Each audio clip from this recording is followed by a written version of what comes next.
Hey everyone, my name is Sara Harberson and I am America's college counselor.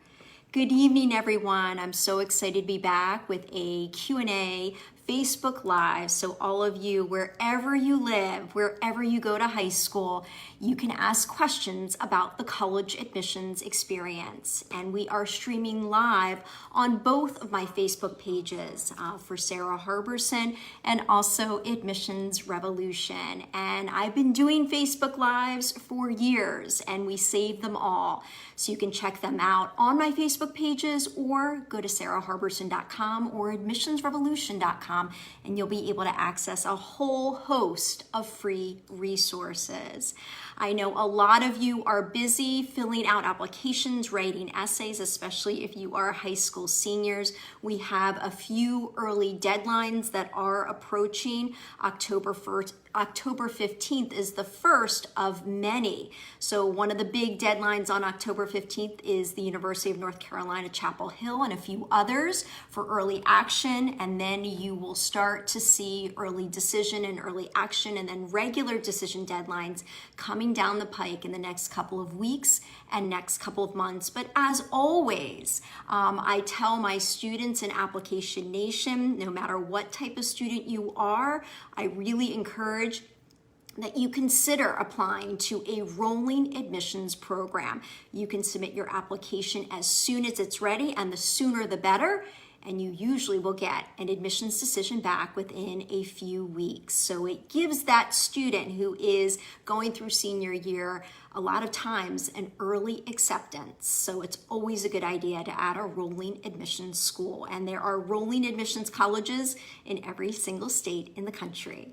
All right, let's get started with some questions. The first one, I've noticed that colleges share the percentage of the incoming class that was in the top 10% of their high school's graduating class. My daughter attends a rigorous but small private college prep school that doesn't rank students, but does make a distinction for those who are in the top 10%, which will only be 9 girls. How much will not being in the top 10% impact my daughter's chances of acceptance to a highly selective college? Great question to get us started. So you're right, there are some high schools out there that still use class rank, and there are some colleges that will report what percentage of their incoming freshman class were in the top 10%. But if your high school doesn't rank, and that's actually most high schools across the country, whether you attend a public school, a parochial school, a private school, if your high school doesn't rank, admissions officers are not going to be expecting to see a class rank. So it's not required by any means. But when you attend a smaller high school, it can be harder to make that top 10%. So admissions officers are trained to look at the student in the context of their high school community. So they will be looking to see your course selection and your grades and everything else in your application. But to make that top 10% in a small class is going to be a lot harder to do. And so if you're just outside the top 10%, I would think that you are still going to be very competitive for most colleges. But I would say, historically speaking, that top 10% has always been something that highly selective colleges generally will look at if it's available to them. Again, it doesn't mean that if you're outside the top 10%, you can't get admitted, but I would say if you are towards the top of the class always, you are going to have a better chance of admission. Next question. Hi, Andrew. Can some supplemental essays reveal nothing other than a random hobby, interest, or quirk? You know, these supplemental essays, they range in topic and prompts, but there are some colleges that will ask for a particular, if you have a talent or a skill or a quirk, for example, that is a supplemental essay prompt for Georgetown, for example. But these supplemental essays, they're trying to learn more about you. And I always tell students, if you are trying to figure out if you should keep a college on your college list, hopefully it doesn't have anything to do with the fact that they require essays or supplemental essays. But I always tell students, look at those supplemental essay prompts to make sure that they resonate with you, because that's what that college or university in many ways is looking for. So it can be very revealing about the college and the admissions process there. But the most popular supplemental essay prompt that you're going to come across is going to be those supplemental essay prompts that will ask the student why they are applying to that college or university and what academic interest the student has that they want to continue or pursue in college. Next question. You have previously said that one's application should be layered. That's correct. And you probably read my blog this week because I mentioned that. My Common App essay is similar to some wise supplements because they are about my academic interests. Is that okay to not have different themes for supplemental essays versus the personal statement or main essay? This is a really good question. So I always tell my students, and I tell all of you, and you know I share my knowledge far and wide, that when it comes to the main essay, you want to write about something that isn't going to show up anywhere else on the application. And that means there needs to be some forethought. You need to know what topics to lean towards and which topics to avoid. And one of the topics that I recommend that you reserve and that you don't use for your main essay is about your particular academic interest. And the reason for that is that if you're applying to selective colleges, you are probably going to be asked about your academic interests, and you never want to repeat things. So ideally, that main essay isn't about your academic interests. It's about something else that isn't showing up anywhere else on the application. So you may want to consider maybe shifting the topic or the theme or the messaging in your main essay and using that as great content for one of the supplemental essays that you're going to be writing. And I have a lot of free resources about the main essay and also about supplemental essays, so definitely check them out on saraharberson.com. Is it better to take an AP class over a community college course if you had a choice, i.e. Psychology 101 versus AP Psychology? Okay, so here's the thing. If you are applying to highly selective colleges, they actually prefer, they won't probably admit this, but they prefer those AP classes that are offered at your high school first and foremost. They're taught by a high school teacher in the high school environment. However, if you've exhausted your curriculum, let's say you've exhausted the math curriculum at your high school, there are no more math classes to take and you're looking to figure out what classes you'll take senior year, and there aren't any more classes that you can take in math, you could look to your community college to take a more advanced math class. And so those community college classes are great. They are perfect for students who've exhausted the curriculum at their high school and they're looking for a low-cost, great option close to them. So I like community college classes, but I would probably prioritize those AP classes first and foremost. Any tips for when to submit test scores, SAT, ACT, and AP scores? Great question. In fact, this was on my notes. I was hoping to get to it, so thank you so much, Emma, for bringing this up. So at this point, not every college and university is going to require official score reports from the ACT or the College Board.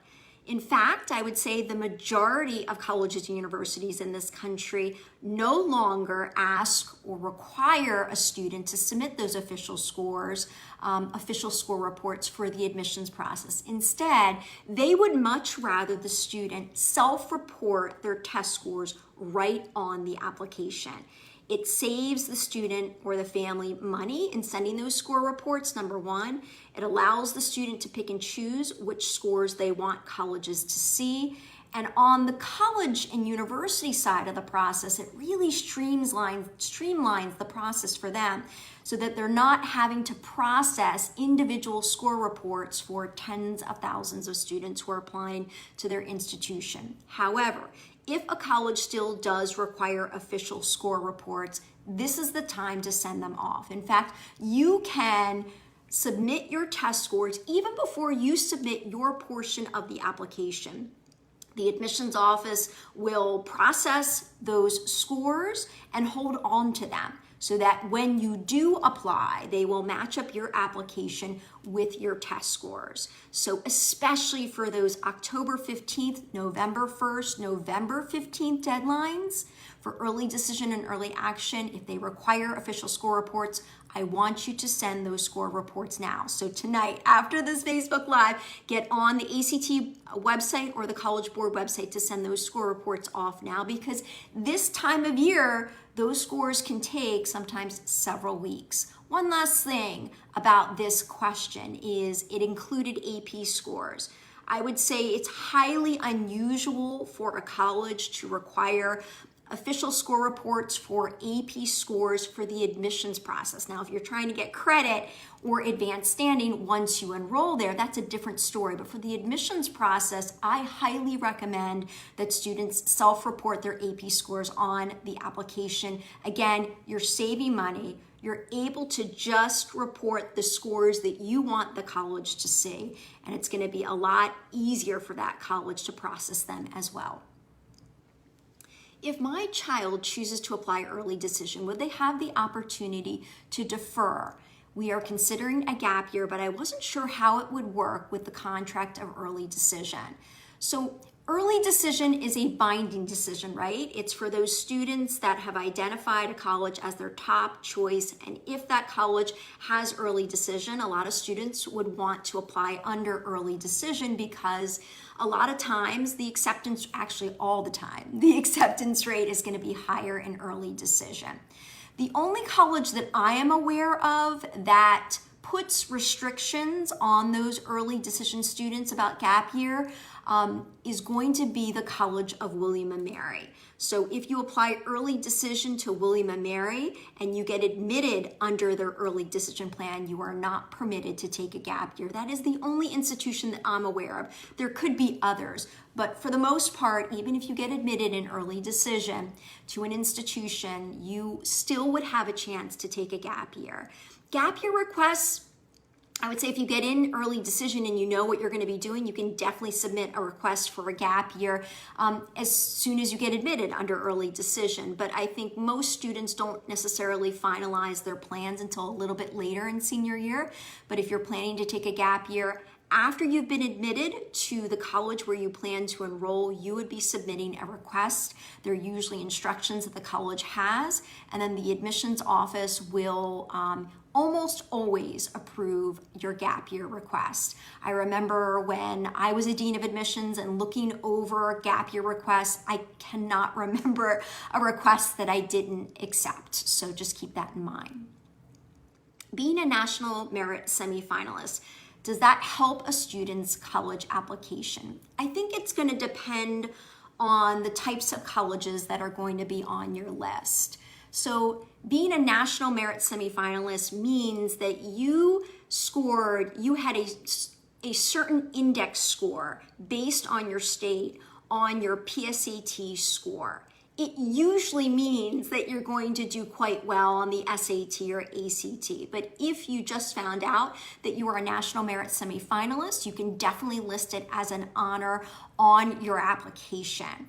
And if those colleges that you're applying to are sponsors of the National Merit Scholarship, it can add more merit money to your package after you get admitted.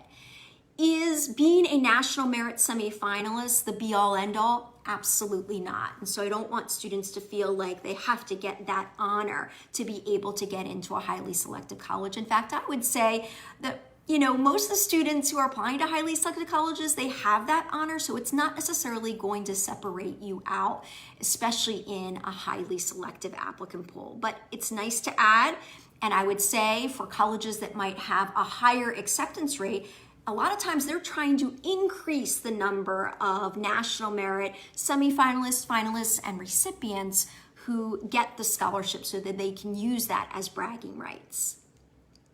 Should a student submit an AP score of a 3 to selective colleges or just 4s and 5s? Does it look bad to submit some but not all? Yes, I get this question almost daily in our Application Nation Class of 2022 group. Really, every single group, Application Nation group that I have, it is a common question. What I share with the group is that you've got to be careful with the scores that you report. Remember, you usually don't need an official score report. You can just report the scores that you want in the testing section of an application. And I would say if you're applying to a highly selective college or university, meaning their acceptance rate is 25% or less, I generally only tell students to report your very high scores. In some cases, that's only 5s. Sometimes a student who gets a 4 in a couple on a couple of AP exams, but the rest are all 5s, I will say that's okay. But I can remember being an admissions officer and being an associate dean at an Ivy League institution where if a student got a 4 on an AP exam, especially if it was in the subject matter that they're planning to major in, that was enough of a reason for the admissions committee sometimes to point to something that would lead to that student not being admitted. As much as colleges and admissions officers will say they're looking for reasons to admit students, when you are applying to these highly selected colleges, especially those colleges that have really low acceptance rates, they're looking for reasons to deny you. So just be careful with that. However, it's interesting with the UCs, the University of California system, they actually are very open to all different types of scores. So we just got done with our Application Nation Class of 2022 Zoom call on the UC application tonight. And what we shared with them and we share with our group all the time is that if you get a 3, 4, or 5, make sure to report it on your UC application. What do you mean by layering your application? It is complicated. I use this term a lot though. Layering in the application means that for every section of the application, and there are a lot of sections, that you are presenting new information about yourself, new perspectives, a new dimension. So for example, if you have an activity on your activities list, you don't want to repeat that in the honors list. So I just answered an Application Nation student's question this evening because the student, or earlier today, the student wanted to list National Honor Society president on their activities list and on their honors list. And I said, no, you can't double dip. The admissions officers don't like that. You have to choose which section of the application you're going to be mentioning that. And that's part of layering. But you wouldn't want to write your main essay about being president of National Honor Society. You would want to give that admissions committee, all the colleges that you're applying to, new information. So ideally, every section the admissions officer reads of your application, they're learning something new about you. It's so important. You have to remember, some of these admissions officers, they're reading about 100 applications a day. They get bored very easily. They get bored the moment they see a student starting to repeat things over and over again. So I say, never hammer things in your application. Make sure to layer, because it is a much more engaging read and evaluation for that admissions officer who's reading your application. I have a lot more information about hammering versus layering in my book, SOUNDBITE, so check it out. Next question. Thank you, Sara, for your very helpful advice. I have a senior filling out Common App, and I have a question about the activities list. He has an activity that he did during the summer. He was a counselor at a month-long camp in Sweden. I'm Swedish, and he is a dual citizen, and he did this summer. He is writing about this experience as his essay. Should he still list this as an activity in the list? Okay, lots of good stuff. I love reading this because I could actually put together his soundbite or pieces of it just from this. So there are a lot of interesting pieces to the question. My feeling is I want to hear more about him being Swedish and a dual citizen. There aren't a lot of Swedish Americans applying to American colleges, so keep that in mind. I would say that would be the main essay topic for me, because his experience being a counselor is what I call a reportable activity, and one that he should be listing on his activities list. And if he's listing it on the activities list, I don't want him to write his main essay about it in an ideal world. You want to give them something else that they would not know or would not be able to discern if that student did not write the main essay about it. Now, a lot of students will say, well, I just won't list that activity. And I will say to them, if it was that meaningful, it should be listed on your activities list. In fact, it probably should be listed at the very top. Next question. Advice on a unique identity supplemental essay answers that stand out. Unique identity. So I'm trying to scan my brain. Which college is that? I can't think of one, but unique identity. So this is where the soundbite really can be helpful. I think students sometimes just focus on a quality that they have, but the fact is when you look at your soundbite, a lot of times you can really pick out something that makes you who you are. So it doesn't have to be a personality trait. It doesn't have to be an academic skill. It could be something very, very small and powerful about who you are. So that young man who is a dual citizen between the US and Sweden, to me, that is part of his unique identity. So I would probably think about, if he's not going to write his main essay about that, he could use that topic for that supplemental essay. What does it mean that a college is test optional? Does it need to be mentioned on the application? So test optional is hugely popular right now. It was popular even before the pandemic. Interestingly, about a quarter of the colleges and universities in our country were test optional before COVID hit. And then since COVID hit, many more colleges have adopted at least a temporary test optional policy. The real pure definition of test optional means that a student has the choice and the option whether or not they want to report their test scores, usually SAT or ACT, with their application. And if a college adopts a temporary or a permanent test optional policy, they are not supposed to disadvantage a student who is not going to be submitting test scores. So here's the thing. If you did really well on your test scores and everything else is strong in your application, those test scores could really help you in the admissions process. And for a college, even with a higher acceptance rate, if your transcript isn't as strong, but your test scores are really high, that can absolutely increase your chances of admission. But I always say, if you were to put your transcript, your curriculum and grades side by side with your test scores, if your test scores are higher or equal, yes, definitely share them. And especially if the college has a middle 50% range of SAT and ACT scores and your scores are right in the middle, it's a very good sign to submit them. But if your test scores are weaker than your transcript, and that college's middle 50% range for SAT and ACT scores is actually higher, you do not want to report those test scores. So students can really make that choice, and at this point there is a pretty big part of the student population who is not reporting scores. And just looking at the acceptances and the merit offers of our Application Nation class of 2021 students last year, it's remarkable. We had students who did not submit test scores that got into every college in the country. And for those colleges that offered merit scholarships, they also got merit scholarships with and without test scores this past year. All right. Hi, Sarah. Do mid-year, senior year grades have an impact on admissions?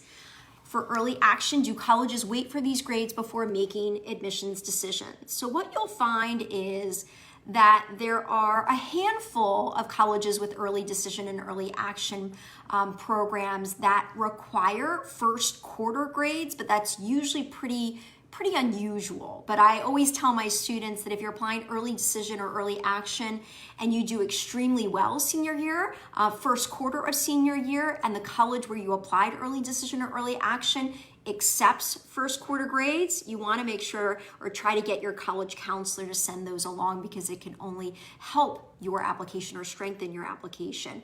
But most of the time, first quarter grades are not going to be required for an early action or an early decision program. However, if you are applying regular decision or a college that is accepting applications until around January 1st or mid-January or February 1st, usually those programs are going to require first semester grades from senior year. At the very least, though, a college will see the classes that you're taking for senior year.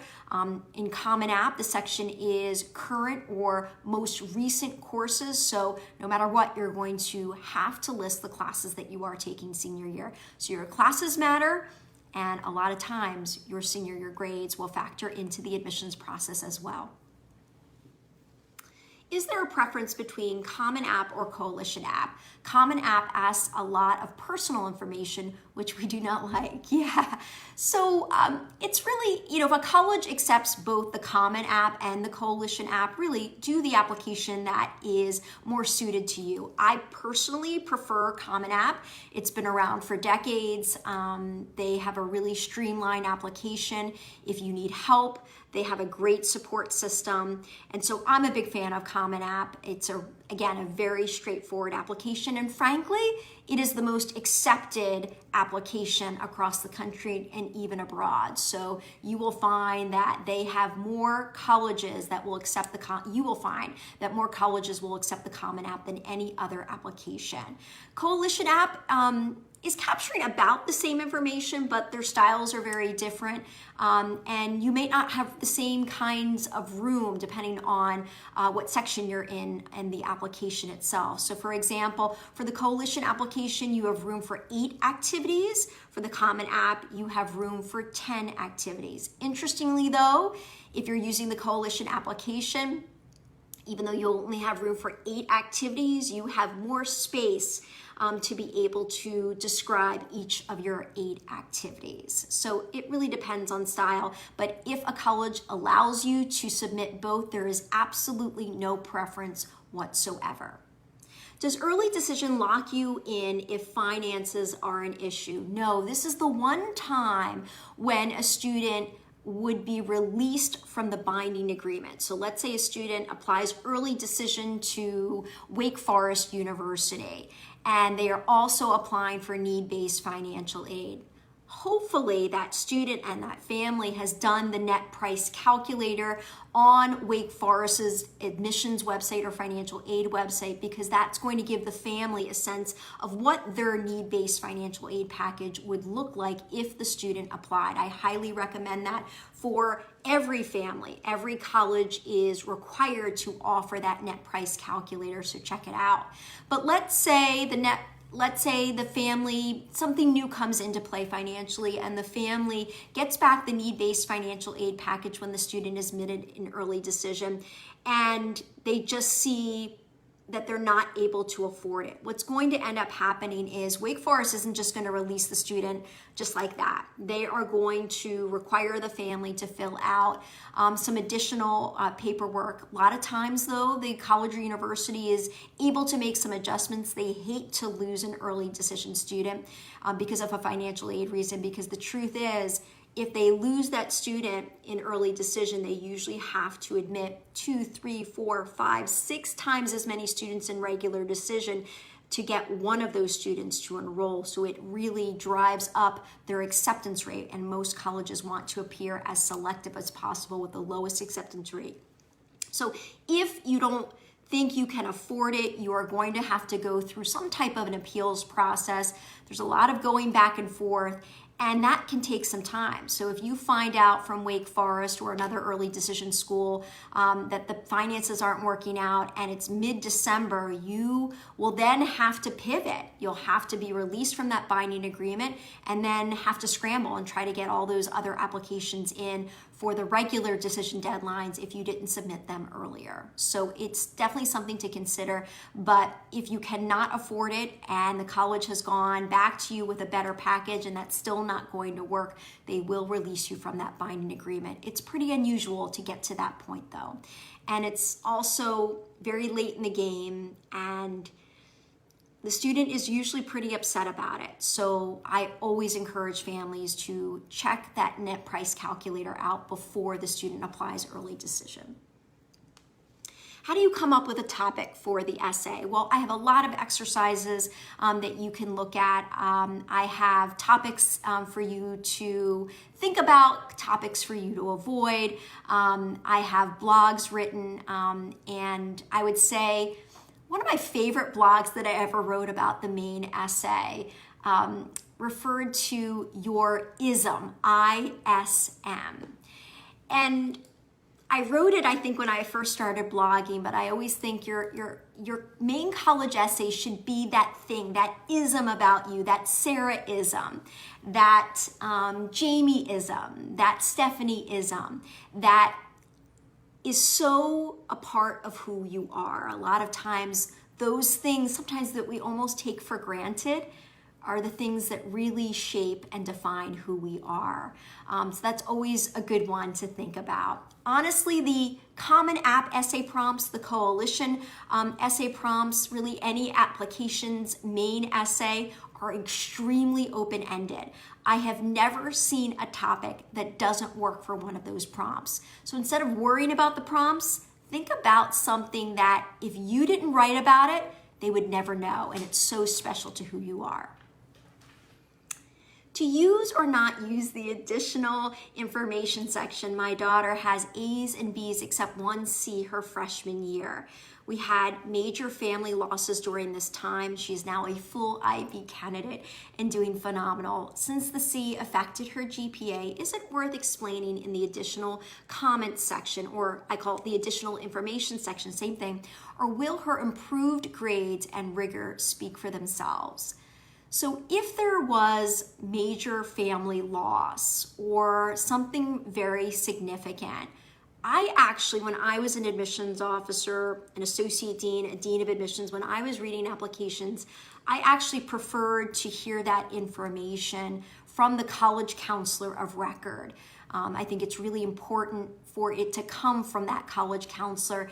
And it wasn't that there was more credibility in the story, but it was helpful to hear kind of an objective person's take on the student situation. Sometimes it was really hard for the student to write objectively about something that was so personal. So ideally, the college counselor of record is mentioning that in the letter of recommendation, but there are plenty of colleges and universities out there that do not accept letters of recommendation or do not accept one from your college counselor.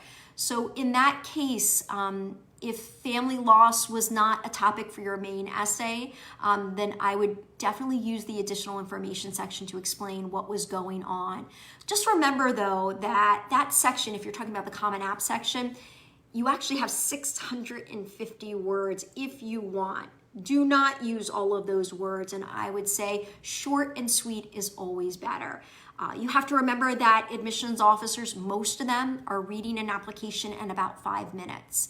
And so the most ambitious and earnest admissions officers, even those individuals can get annoyed when they see the student is adding a lot of additional information that is unnecessary. To me, that family loss would be important for the student to mention in that section, especially if their college counselor is not able to weigh in or is not writing a letter of recommendation or one is not required for the colleges on their list. But I'm so glad to hear that your daughter's doing better now. Next question, if my student doesn't declare his major in his application, will it reflect badly on his selection process?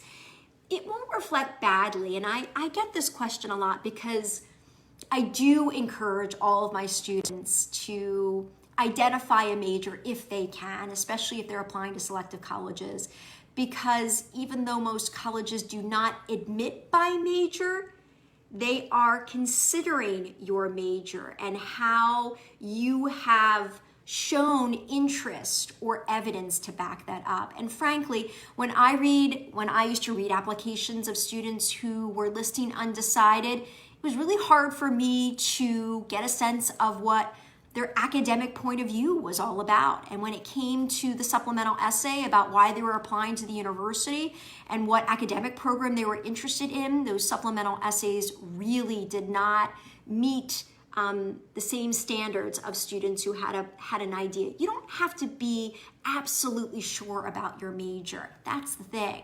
So for the most part, when you're applying to college, a lot of you, most of you, are going to be applying to a liberal arts college. And you don't declare your major at a liberal arts college until sophomore year. The one challenge comes into play though, you want to be pretty sure if you are interested in a pre-professional program like engineering or business or nursing, because it's a lot harder to switch out of those programs and go into another undergraduate school or vice versa. But if you're applying to a liberal arts major, just look at the classes that you do your best in. Look at those subject matters that you're a lot more curious about. Look at where you get your highest grades. A lot of times that points you in the right direction of your major. All right, thanks so much for this information. Won't a lot of kiddos have this with COVID 1 grade lower due to circumstances? Will colleges assume that 2020 school year had challenges even for the best students? So you're right. So Common App, for example, now has two additional information sections where they're clumped together. So one is a general additional information section and one is about COVID. I tell students, again, only use those sections if you really, really need to. Again, I think it was okay for that student who had major family loss. That seems pretty significant. And I think it's probably worth that student explaining if the college counselor isn't able to do that. But generally, I try to steer students away from using that section unless there was something significant related to COVID or something else non-COVID related.